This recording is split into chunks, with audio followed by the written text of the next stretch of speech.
It is all about classic bodybuilding. And today we are training the legs. Yes, the legs, guys, starting out with the hamstrings. The legs, they have improved somewhat compared to my previous contest. In the off season, it's always more difficult to see the progress because you don't see the usual lines compared to being in a contest shape. But when they look better in the off season, they will look significantly better in the contest season, which will actually start in about 2 weeks. So I'll take you along for the ride. And apologies for not posting as often as usual. For the ones who don't know, we are going to have a baby son in less than 6 weeks. Actually, only 5 weeks are left. And at the same time, we're also buying a new home and, taking care of gym investments. So a lot of things going on. So the days are flying by, and then I'm realizing, oh, I haven't posted a video yet, and I do want to keep that consistent. So I'll actually be doing a little more segments of information. So, certain topics you want some more information about that I actually wrote down on my phone, on my notes. I will make videos about that and do some vlogging as well, showing you guys how I'm preparing myself and the home and my girlfriend, how we're going about the preparations for having a baby. So I'll take you along for the ride for that. If you are interested, you can check out these videos very soon. But anyway, we are starting out with the laying leg curl. Honestly, I haven't done a leg workout in a year without starting with the laying leg curl. And honestly, if I look at my hamstrings now I can see the definite improvements in the hamstring mass, especially from the side. So when I do a side chest, because my chest and my arms are quite dominant, the hamstrings simply need to have a lot of mass as well to offset that a little bit or to balance it out. So doing isolation work for the hamstrings is quite vital, and this really works. So I always like to log my lifts. I used to only tell you guys how many sets, how many regular sets I do, what the weight is, what the reps are.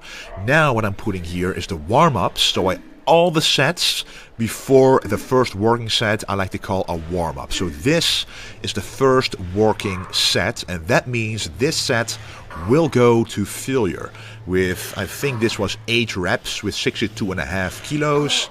I write that down, and next time, like next workout I do this exercise, I want to do at least 9 reps with this weight until I hit 10 or 12 reps, and then I move on to the next heavy weight, which is probably 65 kilos. So little increments. And this is the working set number 2, a lighter weight but a higher volume set. That means I work 2 sets to failure on different rep ranges, targeting the muscle fibers in a different way. And also this lighter set allows me to keep my form a little more tight. Although whenever you go to failure on an exercise like this, there's always a little bit of momentum going on, the glutes helping just a little bit, but here is where mind-muscle connection comes in. You have to be honest with yourself, and the most you should be feeling is the hamstrings contracting and stretching throughout the range of motion. Alright guys, we already have this shirt in a darker version. So this is pretty much a light gray, and we have a very dark gray one. This is a new prototype that we're maybe going to produce. So if you like this color, you can see the difference right here. If you like this color, let me know, and then we make sure to make it a lot more of them so you can actually wear them yourself in the gym. Let me know.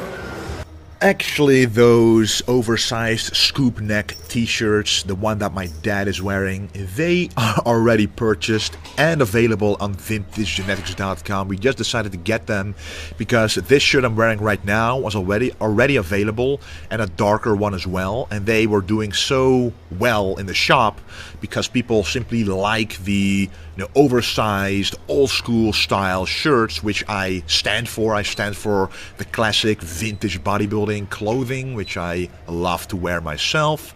And we just decided to add another color, like a sand or desert color, which is available right now on vintagegenetics.com. So if you want to check it out, thank you a whole lot for the support and interest. But anyway, Here we are doing the ATX belt squat.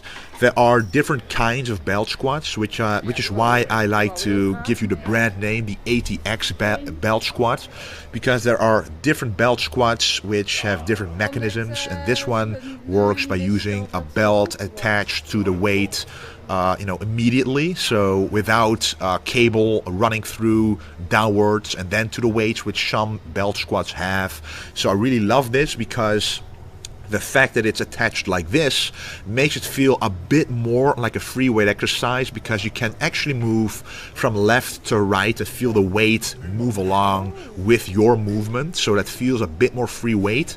But of course it's still stuck, so you can't really make a mistake here. And you can also balance yourself by holding those handles right there.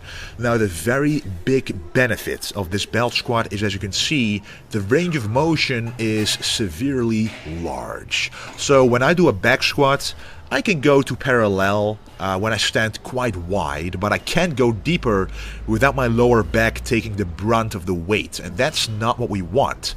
As a bodybuilder, what you want is, when you're doing a squat, you want it to go all to the legs. So what I'm doing here is I'm putting my feet backwards a little bit, just like on a leg press. The more backwards you put your feet, so the more under your knees your feet are, the more you target the quads. So just remember and think about this: if you put your feet very high on the leg press, it's going to be a very easy exercise to do, because you're using the glutes. You're using a wider stance, you're simply using a lot more muscles in a different fashion, making it easier because all of those muscles are working together in a more efficient way. And honestly, as a bodybuilder, you want to find ways to make the muscle work inefficiently, so you want to isolate it as much as possible. So when you are putting your feet beneath your knees as much as possible, without of course experiencing knee pain, you can actually target the quads more relative to the glutes, which is what I'm targeting, because I want the quads to increase in size. I want the sweep to improve, I want the thickness to improve, the teardrop to improve, and the only way to maximally make those improve is to go all the way down. There is no other way around it. So this belt squat allows you to go quite heavy without feeling the lower back. That's another huge benefit of the belt squat. Usually a back squat or any other heavy exercise that puts weight on your back compresses your spine and forces your lower back muscles to have to stabilize and work to keep everything stabilized and straight. Just so you can actually do the exercise without breaking anything.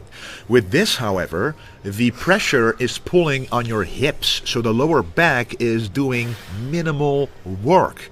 It only stabilizes your upper body weight without the weight of the actual exercise you're doing.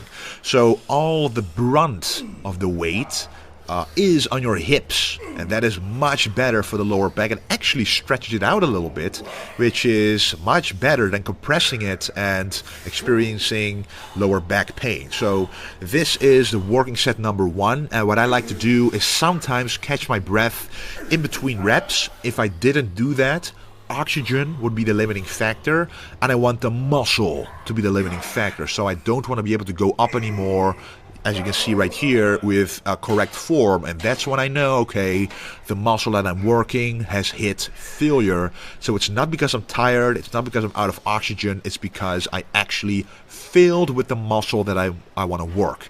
And I believe that that way of working out is the best way for the bodybuilder to build the muscle that you're targeting, instead of trying to increase your stamina on an exercise, because you can never keep it up, because the more muscle you build, the more oxygen it demands. You can never keep it up. So sometimes in between those reps, at the final few reps, you have to take a few breaths, and then you can actually go past the reps you normally would do if you would do it straight on without a break. So here I'm doing working set number 2, a lighter weight with more reps. My feet are, about shoulder width, under my knees, allowing for the quads to do the brunt of the work. And that's what I want to do. So whenever I feel in the movement that I cannot do another rep in a correct way, that's when I stop, because if you then go on and on and on, you might actually use different muscles that you don't want to target and use momentum just to do another rep. That is not the way to go. And then it's time for the next compound movement, the leg press. Now I have to say, because the belt squat really puts the quads under such enormous load and not the lower back, that when you're doing a next compound movement, you're pretty much zapped by doing the belt squat alone. So the muscle that I want to target now again is the quads. But the problem is that now you can't really do a lot of weight anymore. However, some people might call that an issue, a problem. But in reality, it's a good thing, because you can then go to failure with a lighter weight. That's safer for your joints, safer for your tendons, and it still targets and puts stimulus to the muscle as much as you would do a lot heavier, but then the impact on your joints would be a lot greater. That's not what we want. Talking about joints, I'm wearing some knee sleeves right here. They're very comfortable. I'm wearing extra large. I don't want to wear, for example, a large, because it will be way too tight. I don't want them to actually help in the lift. I only want them to support my knee joints, keep them warm, keep them stable, so I don't inflict any knee pain or knee damage when I don't have to. So fortunately, I don't have any knee problems at all. But when I do a very heavy weight like this, wearing these knee sleeves doesn't hurt, because ultimately if you do this for another 10 years, who knows what might happen to your joints. So I don't want to risk anything like that. Now, if you look at the shoes that I'm wearing, they have an elevated heel. What that allows me to do is go a little bit deeper without my heel coming off of the platform. It goes for hack squats, it goes for the belt squat, and it also goes for the leg press. It might look a little funny because it's actually a weightlifting shoe for free weights, but it allows you to have the same utility on each of those movements, which is a greater range of motion by taking out the limiting factor of ankle flexibility. Do you really want the range of motion to be dictated by how flexible your ankles are? I don't.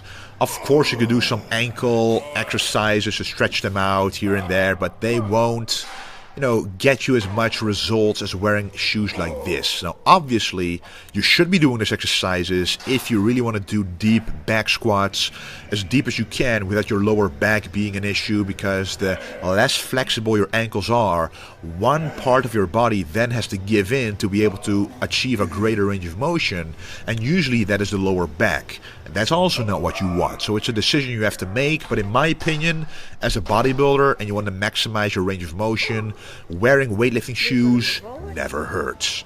So what I'm doing right here is, again, I am keeping my feet lower than usual. Normally my feet will be, my toes will be pretty much over the platform, allowing me to do a lot more weight, but I'm purposely challenging myself here by putting my feet a little bit lower, a little bit closer together, really targeting those quads and limiting the amount of work my glutes are doing, because I really want the weak point to be the quads. Those simply need to grow, and I like to isolate the glutes more to work on those in another workout, but for this workout it really is the quads that I'm trying to target. So this was actually a working set that I did. I did the weight 2 times in a row because I felt like if I did the same weight again, I would simply hit failure on pretty much the same rep range, which actually happened. So you don't always have to increase the weight if you feel like you're pretty much tired out already, and you will hit failure on that weight regardless. But of course you always have to be objective about it. So as I mentioned, the quads are targeted in this workout, along with the hamstrings at the beginning, of course, which is always a priority. But here we're doing the leg extensions with the fullest range of motion I can do. So I go all the way up, just like Tom Platz used to do, until I hit failure on that range of motion, and then I like to hit a few partial reps to go beyond failure on that range of motion and still put those muscle fibers under pressure, under strain, to go past failure and create more growth.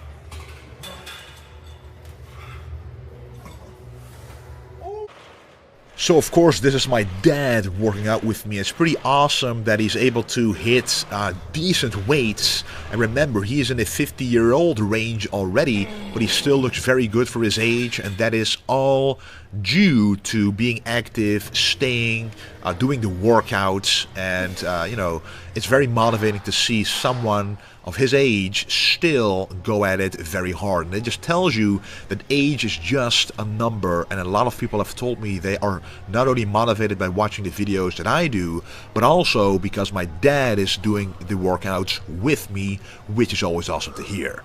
So the final exercise of the day is going to be variations of the calf press. And the calf press is simply, you know, doing a calf exercise on the leg press. We don't have a standing calf raise in this gym, and there are two ways to still do it in this gym. One of them is the one I'm doing right now, is the calf press on the leg press. So you still have a straight leg, which is the same as a standing calf raise. But you can also do it on the belt squat actually, so you can still do a standing variation of the calf raise on the belt squat as well if you prefer to stand up. But we loaded off the weight from the belt squat, or it was still too heavy, I don't remember, so we decided to do it on the leg press. With only one leg to begin with, to already tire out the calves right from the get-go, because my calves are quite strong, so this is quite a lot of weight already, but I'm still able to hit 15 reps on each leg.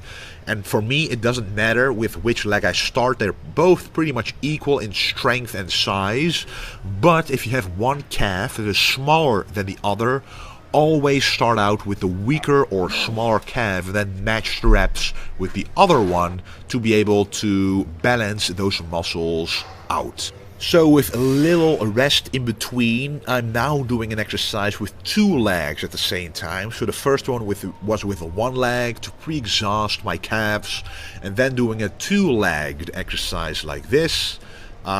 Exactly what I said before. If you have imbalance in your calves, mostly do unilateral work, but I like to do two-leg work as well, to be able to go a little deeper with the reps with a given weight, because this is the exact same weight as we used before, but this is a wider stance, and the wider the stance is, the more on the inside of the calf you're working. If you can see, if you look closely to the calf muscle, you can see that the inside is contracting nice and hard, because that's the part of the calf I'm working right now. And I still want to hit at least 15 reps here, and my reps here are not straight up and down, they're going up, taking a half a second break, and then pushing it all the way up. That allows you to do a lot more reps with the same weight while keeping the tension on the calves. It's been a technique I've used for many years, and you know, the calves themselves prove that it does work. The technique does work. So this is another calf exercise with the same weight again, but this time putting the feet very close together, and this works the outside of the calf. If you look closely, you can see, well, it's hard to see, but you can see the outside working a bit harder than the inside. It's always just an emphasis on the muscle. You always work your whole calves, but you put emphasis on different muscles depending on what angle or how close or wide you do the exercise. Anyway guys, I really want to thank you for watching. As I mentioned at the beginning of the video, a lot more different content is coming. I literally have 40 different video ideas